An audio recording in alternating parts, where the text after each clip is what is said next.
all about writing with Ben and Sara.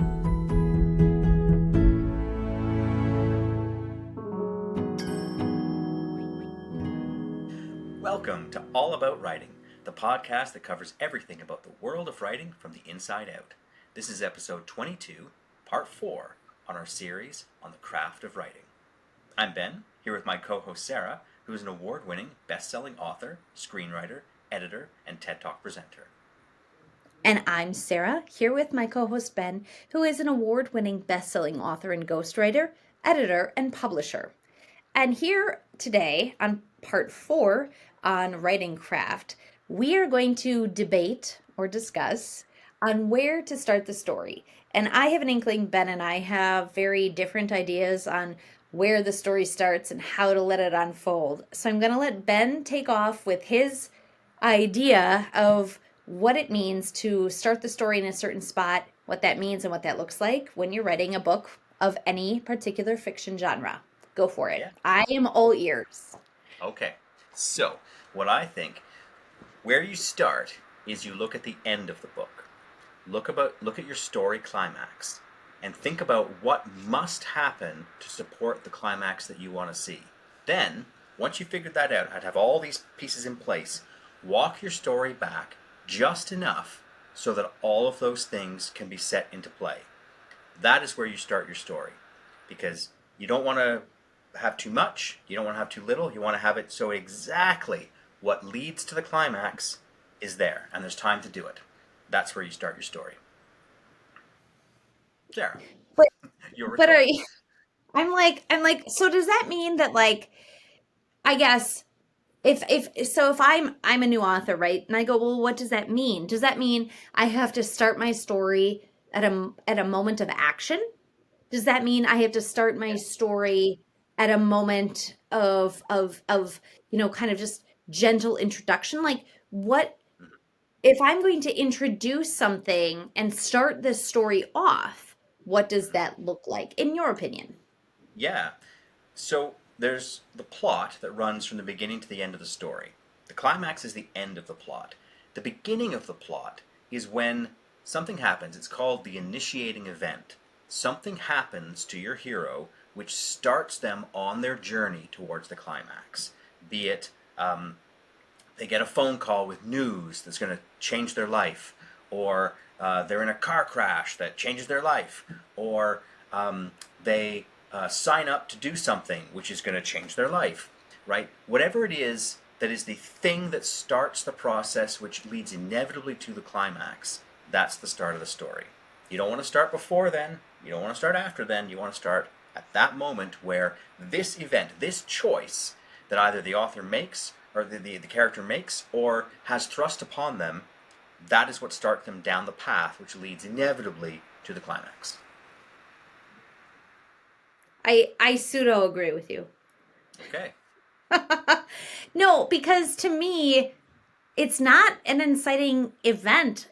It's an inciting incident in that character's life that has happened before that inciting event that actually starts the Well action. then, maybe you're not starting at the right spot. But please, carry on. No, because to me, if a character is doing something and it might look like the inciting event, right? Like they're starting on a new journey or they're making a choice that seems huge and life-changing, right? But before that happened, they had a backstory and they had things happen to them that infuses their choices with a flavor that might not have been there before. And Absolutely.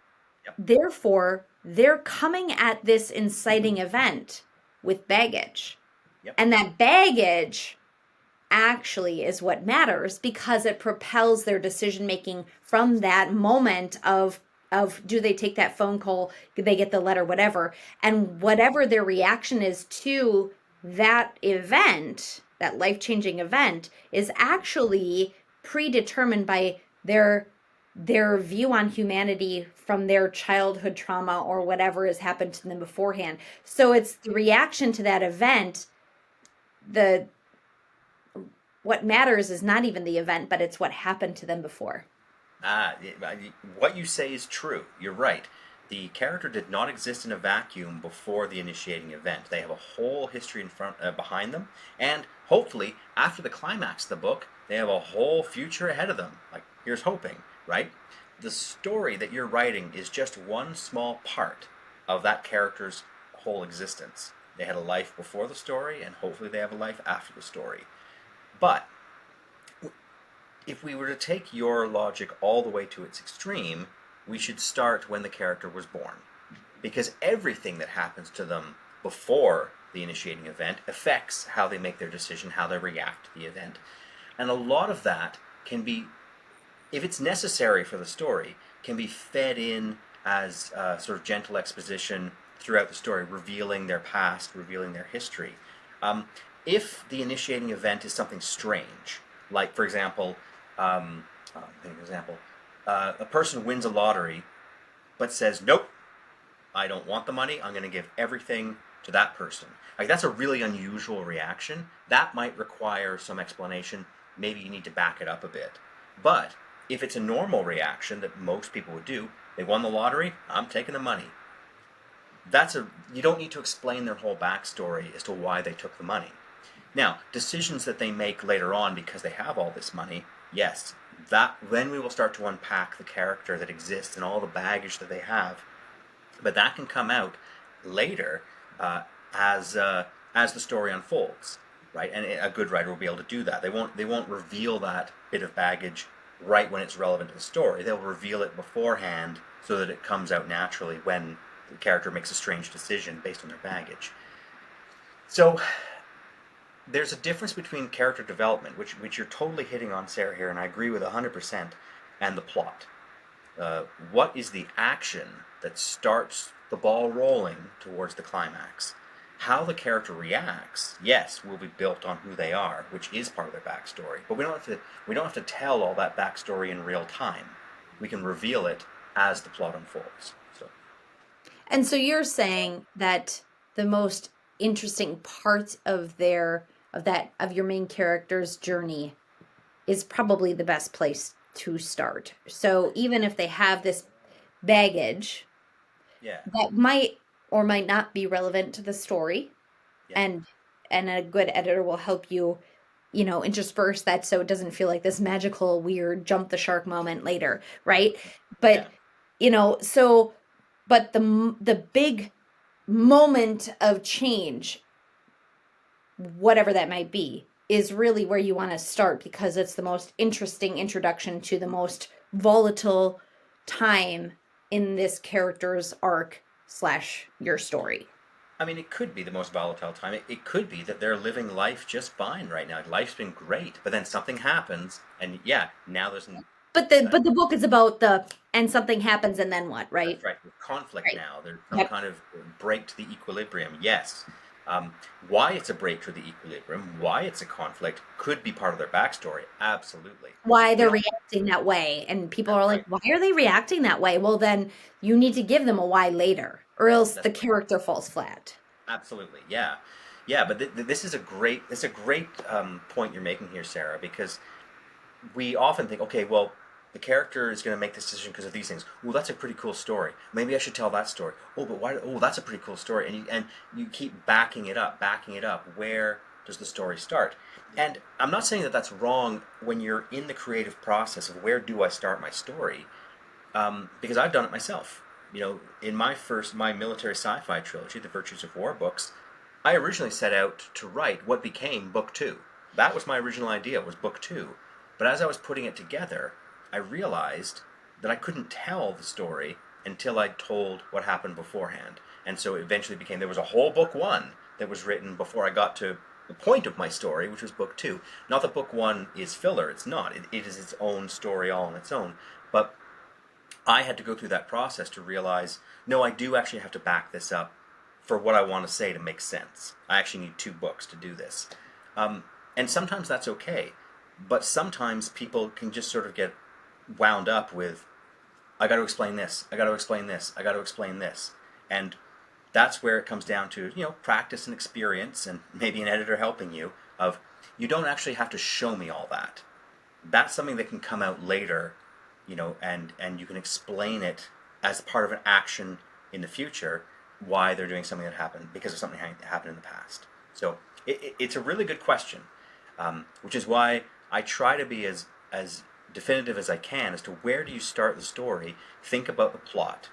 The character is supremely relevant to this, but the plot is actually the structure of the story. And you have to go from the beginning to the end of this plot. Not the plots of their previous stories, not the plots of future stories. This is the story you want to tell? Okay, well then it starts here, based on the plot. I think that that's really good, straightforward advice. Um, and something for someone like me who, even though I build outlines that now, thanks to you, um, I always kind of drop into the middle of nothing. I drop into a scene not knowing whether or not it's necessarily the inciting scene or the Yeah. inciting event. Luckily, a lot of times it is. But I think it's almost luck at this point, where I'm just, or intuitiveness, like you said. But if that doesn't happen easily for people, it's nice to have what you're giving, which is markers to, what does, what's the furthest back you can go before it's irrelevant Mm-hmm. to the Mm-hmm. plot. And that might even be, we've had episodes on dealing with editors. If you're not sure, that's when you work with an editor and you go, well, am I starting this book too soon? Do I have superfluous backstory too much? Where do, am I coming into this book in the right space? I mean, Yeah. it's not unheard of for a lot of really good editors to say, like, this is a great story, but like chapter 5 is actually where you want to start, and the previous chapter is just scrap, or like we can like take little pieces and sprinkle them Yeah. in to make it make sense. But that's not an unusual reaction to editors who are used to knowing like where to start. Yeah. And so if you're new to this, maybe it's kind of like, well, write your book and then bring in that editor who might say chapter 12 is actually your introduction. And we've done that with friends of mine who are writing these books and they've been agonizing over them for years. And they're like, well, this is the big aha moment. It's kind of the ending. We're like, actually, that should be page 2. Like, Yeah. just invert everything you've been doing for years and start here because this is your introduction into the book. And they're like, oh, real, mind blown, kind of like, are you sure? But it's like, yeah. And so, if you're unsure, maybe that's when you want to bring in like a structural editor or something, or a Yeah, developmental. and I'd like to point out here that for anyone who's listening who's an aspiring author, maybe this is your first book, it could be that you don't know what your climax is yet, and that's totally okay. That's totally okay. I know I will always, preach you should know how your book's going to end first, because that way you know what you're pointing towards, but I get it. Sometimes you just want to write. You just got an idea, you just got a feeling, you just want to write, and you don't know where you're going. That's totally okay. By all means, do that. But eventually, you will get to the end of your story and go, that's where my story was going. I got it. Okay, now look back and go, yeah, those first 20 chapters, yeah, I don't need them. They were all just kind of figuring things out. Like, maybe, right? Is like we had another episode called "The First Draft is Crap." This is part of that, where if you're kind of figuring it out as you go, that's totally okay. That's fun. It's part of the creative process. But when you do get to the end and you realize this is the story I actually want to tell, don't be afraid to go back and cut a whole bunch of things. There are a couple of common faults that I've seen as an editor when in story starts, Yeah. and one of them Oh, good. you have hinted at, Sarah, is setting the scene. This is where the author takes maybe 4 or 5 chapters just showing the character's normal life. This is the normal. This is what our character does. This is how they live. And then in chapter 6, boom, then the inciting event happens. Okay, and now we're on the road. But those first 5 chapters, you could summarize in a couple of pages, or you could reveal after the inciting event, and you could show them later. But I understand why people do it, because movies, even though movies are really, really tight for time, they are very, very good at taking about 1 minute at the beginning of the movie to show this is the character's normal life.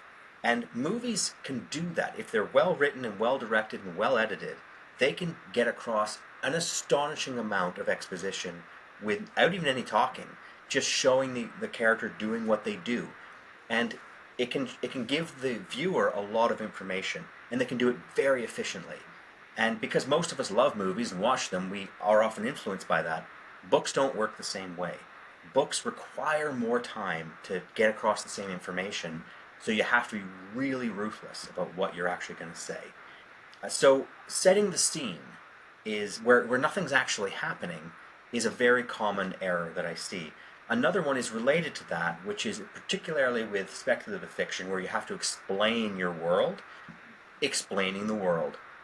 Tons of exposition up front, explaining, what kingdom this is and what the political system is and who those people are and what the main crop is. And this can be true for fantasy and science fiction. It can also be true for historical fiction. If you don't trust your reader to know what 19th century Midwest America is like, you could spend a lot of time just explaining the basics. Well, at this point, there were 23 states, and it was just after the Civil War, and so blah. And you can say all these things, which are true, but you don't actually need to tell the reader that. A, they may already know, or B, is it important to your story? So explaining the world can eat up a whole bunch of early chapters where nothing's actually happening, and we're certainly not moving towards the climax. And I just want to put in a note about prologues. Fantasy books are infamous for prologues, and prologues are often the worst for this. A prologue is basically the author just spewing all of their world-building info onto the page, expecting the reader to care or to remember it, right? I don't know how many prologues as an editor I've just cut and said, nope, we do not need that. Chapter 1 is where we're starting. We do not need the prologue. Now, occasionally prologues do work. I have ghostwritten a couple of books where they have prologues, and because I've ghostwritten them, I know the prologues should be there, but a prologue really, a lot of the time, is an event which for some reason is essential for the story, but is in some way greatly displaced in either time or place from the rest of the story. It could be something that happened 100 years ago is now relevant today, and the rest of the story is today, but the reader needs to know about what happened 100 years ago, just one scene, that's all they need. Or the story takes place in the United States, but there's an incident in India that started things, right? And the whole rest of the story is back in the US, but it's related to that event in India. Because it's so far away, having a prologue is a good idea, right? Those are examples of where a prologue can work, but in general, I have found as an editor, you don't need prologues. It's a whole bunch of information that you, as the author, are fascinated by, but the reader isn't on board yet. The reader doesn't know who any of these people are. They don't care.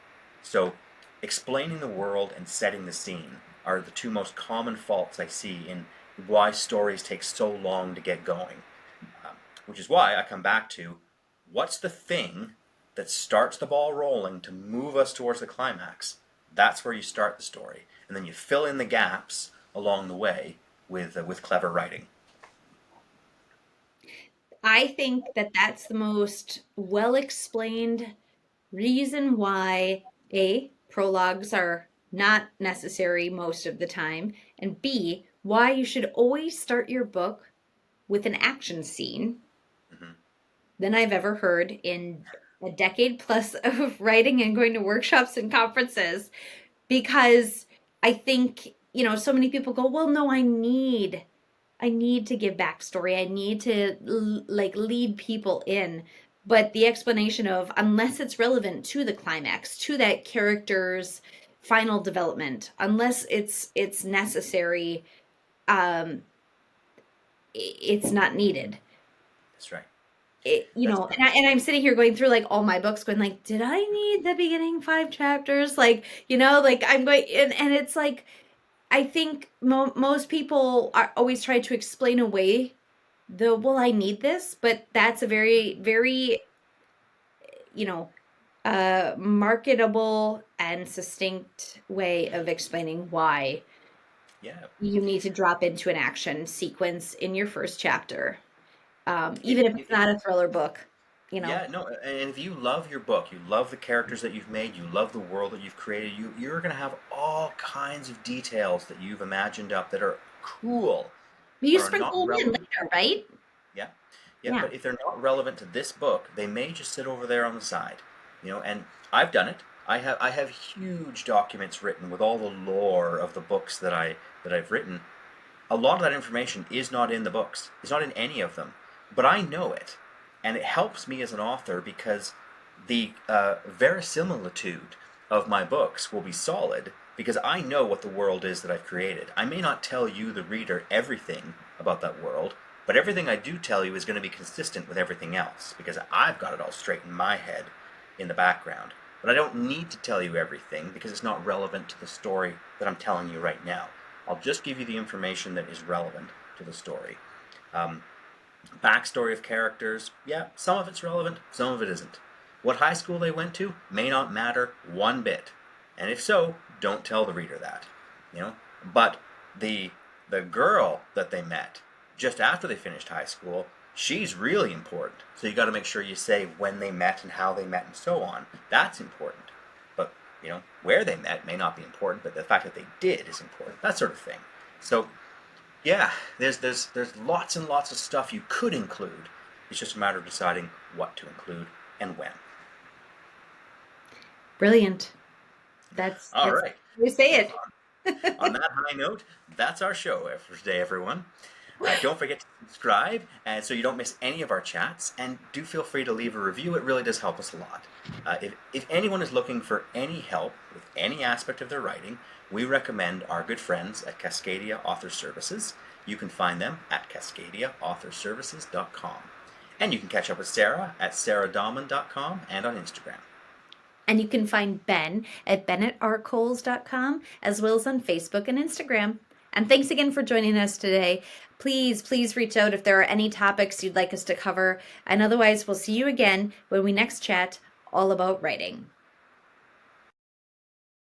This has been All About Writing with Ben and Sara.